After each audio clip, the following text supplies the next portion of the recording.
Season 1 of the PMO Community Podcast series.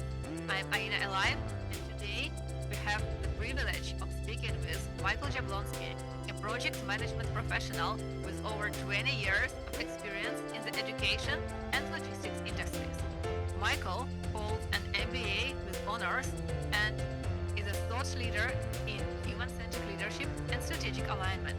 He is also an accomplished author contributing to collaborative books such as Mastering Solution Delivery, where his chapter, Kindness as Currency, explores the power of empathy, flexibility, and collaboration in building resilient work environments. Michael's influence extends beyond project management, and he is also a former junior Olympic volleyball coach and Disney American Teacher Award nominee, demonstrating his commitment to mentorship and personal development. His recent viral LinkedIn post, The Advent of ChatGPT and its Impact on Project Management, garnered over 103,000 impressions, sparking discussions about AI's transformative role in enhancing communication and decision-making in project management. In today's conversation, we will dive into the growing importance of the Chief Project Officer role and how it differs from traditional project management positions, human-centric leadership, and why it's becoming essential in today's evolving project management landscape, how CPO or Chief Project Officer can balance strategic goals while nurturing teams' dynamics and fostering creativity through practices like innovation huddles, the role of CPOs in managing large-scale organizational change and preparing for future challenges like AI and machine learning. We will also explore the need for soft skills alongside technical expertise and how Chief Project Officers can position themselves as strategic partners within executive teams, and looking ahead, how human-centric leadership will continue to shape the future of project management and the role of the CPO. Join us as Michael shares his insights on leadership innovation and how project management professionals can stay ahead in an ever-changing world. Hi, Michael. I'm so glad you joined this conversation. Hi, Aina. Thank you for having me here today. I really appreciate it, and I look forward to our conversation. Me as well. My question is about the emergence of the Chief Project Officer role. In your chapter, Michael, you highlight the growing role of the Chief Project Officer in modern organizations. So, what factors do you think are driving the need for CPOs, and how does this role differ from traditional project management positions? That's a good question. I think uh, the factors that are driving the need for CPOs emerge from, the increasing complexity of projects themselves, and the rapid tech advancements that we've been seeing, especially in the last 10 years, and the need for alignment with business strategy. Um, when we're looking at the traditional project manager versus the CPO, um, I think that the traditional project manager is more about like execution when we're talking about timelines, budgets, milestones, and versus the more strategic view of the CPO, more of a high-end strategic view, which where you're trying to meet the goals of the organization and also foster cross-functional collaboration. It's a dual role, and it's about aligning project success and organizational growth with also managing the human elements, such as motivation, engagement, and well-being. And I want to talk a little bit more about the different aspects of this role you just mentioned, Michael. How the chief project officers can position themselves as strategic partners with the executive teams, and what steps can chief project officers take to ensure their input influences the high-level business decisions? Well, I think that the best way a chief project officer can position themselves is, showing that the work that they do improves the project outcomes um, that the organization or the C-suite is looking for, and showing how they align with long-term business goals. Um, they need to frame project success not just as in like completion, but also value like return on investment and competitive advantage. Um, I think the key steps in which a CPO can take to ensure their input influences, you know, C-suite is they need to make sure that they're actively participating in executive discussion. Be there in the meeting, Mhm. present insights that are tied to business strategy. And the more the CPO does this, the more they'll be seen as an essential voice in the products that the individual company is producing. And Michael, you also mentioned human goals versus strategic goals in your chapter. So we already understood that CPOs are responsible for meeting strategic objectives, but they also nurturing team dynamics. So how do successful chief project officers balance these dual responsibilities, and what are the key challenges in doing so? Well, Aina, it's not easy, as I'm sure you know. Um, I guess from my experience, a successful CPO's approach is, and you'll see this theme throughout my chapter, and hopefully you'll see it through our interaction today. That there needs to be an integration of soft skills, particularly empathy and active listening, um, in your leadership style. You need to know that working towards goals is important, but you also have to address the individual needs of your team members, um, and the motivations that they may have, that they bring to work every day. Um, when I talk about active listening, a lot of people, they're like, okay, active listening. Um, and I think we all kind of understand what active listening is, but actually doing it is harder than it is, because many times when we're talking to somebody, we're already thinking about what we're trying to say or what we want to say as they're speaking to us, and we miss what it is that they're trying to proffer to the conversation. And I mean, I'm guilty of it. I'm sure you probably find yourself too, uh, when you're talking in a one-on-one or in a small team setting.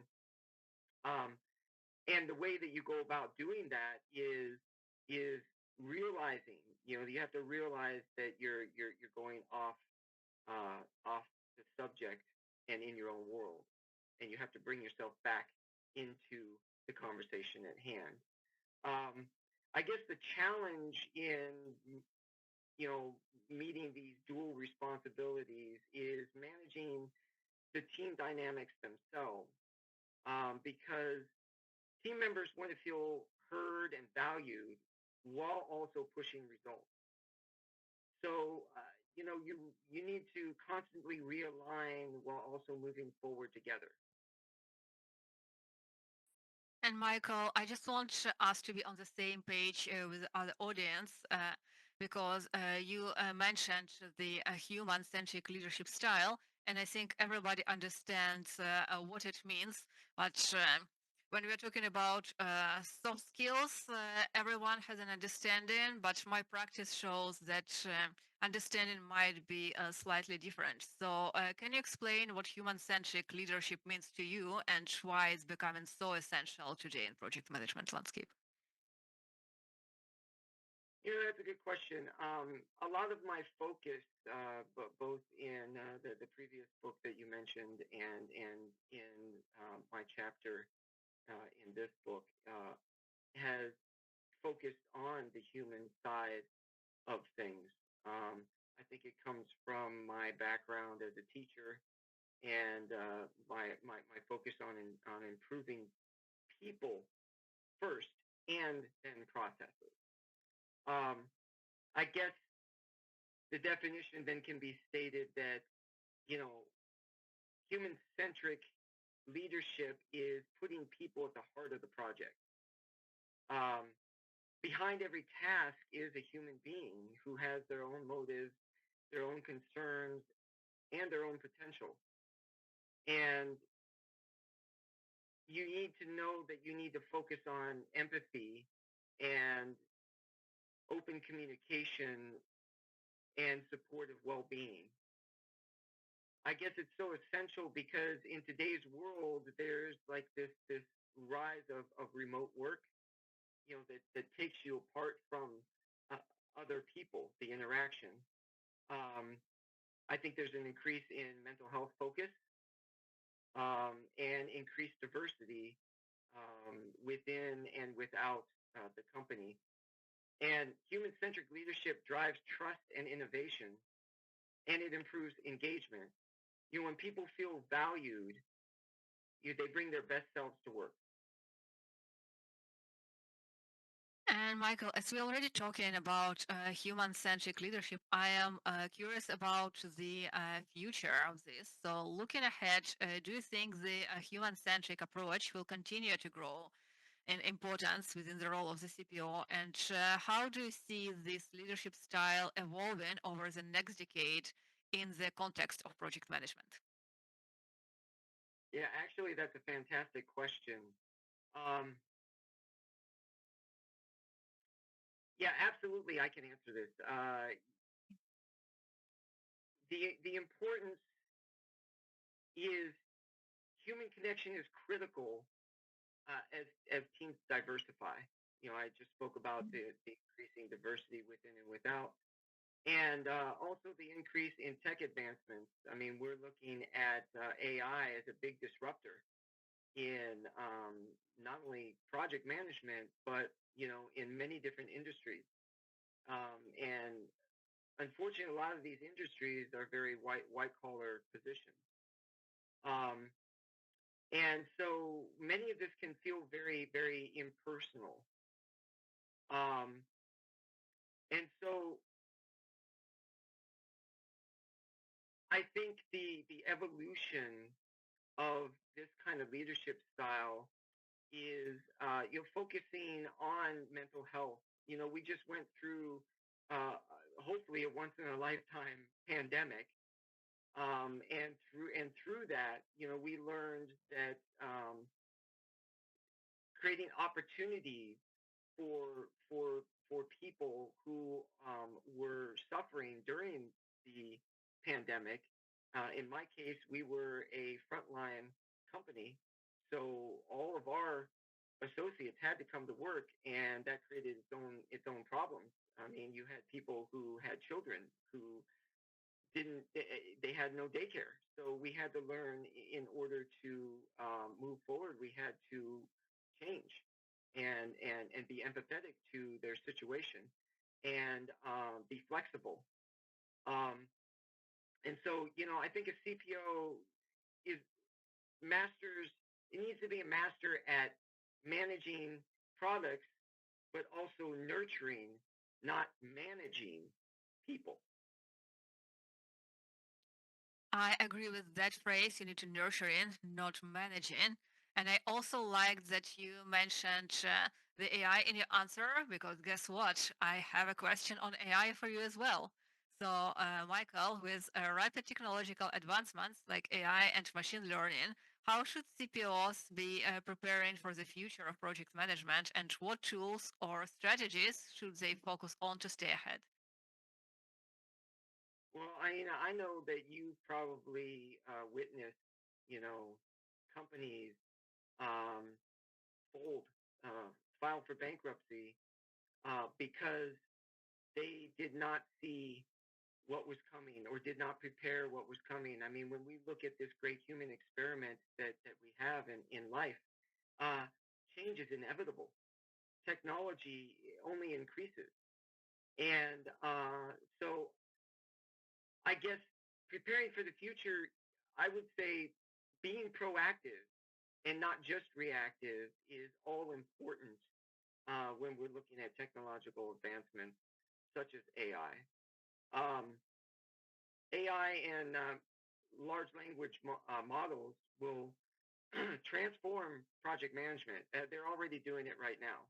Um, I know of some people who have um, created space for um, AI to work alongside project managers, like reducing the minutia that is involved in project managing, so that project managers can focus on, again, the people side of things, which is far more important than the day-to-day activities that a project manager does. So I think the CPO needs to evaluate how tools enhance the decision making and how it will streamline processes. And the strategy would be that you need to balance this tech adoption with, again, the human touch, and you can go about it through like regular training and creating a culture of continuous learning. And Michael, for me, every time when we mention AI, it's kind of giving me a topic of innovation. So you also mentioned an example of innovation huddles as a way to foster creativity and collaboration. So can you share more about how CPOs can create similar spaces for innovation within their teams and the tangible benefits this can bring to project outcomes? Yeah, as you mentioned in my chapter, I do talk about these innovation huddles, and it's just an example of what you can do to foster creativity. The concept of innovation huddles is like creating a safe space where people can share ideas, no matter what their position is. From Mhm. executive to an associate, and by doing so, you're democratizing innovation. Um, I always found that when you're to foster brainstorming, you need to uh, reward creativity, and by doing this, you remove the barriers of collaboration, which can be internal or external. Internally, you have the person that doesn't want to participate, for their own maybe shyness, or feel like what they say is stupid or not important. Um, and you want to bring that person in. Um, and I think also on the flip side, also, especially from my sports background, I've learned that you need to embrace failure because it's a part of learning. And so when you embrace failure, you create that opportunity where people aren't afraid to fail. But you also need to coincide that with, okay, you failed. Let's not do this again. This is why lessons learned in project management are all important, because it makes you, I guess, the word is fail up, where you create opportunities from your difficulties. Um, and I think that the benefits of doing this in creating this safe space is you get faster problem solving, and it creates team unity and ultimately creative solutions. When people feel heard, uh, they're more engaged and motivated. Thank you, Michael, and thank you all for tuning into the PMO Community Podcast for this enlightening discussion with Michael Jablonski. A special thanks to our volunteers at the PMO Community Podcast for making this episode possible. And stay tuned for more captivating insights and interviews in our upcoming episodes. And don't forget to follow us on social media to stay updated. And if you find this episode valuable, please remember to like and share it. And feel free to reach out to me, Aina Alive, on LinkedIn with any questions or requests. And for all of the latest updates, make sure to follow us on our social media, such as the LinkedIn, the PMO community page, the Podbean, Spotify, Apple Podcasts, Samsung Podcasts, and Amazon Music. Stay tuned.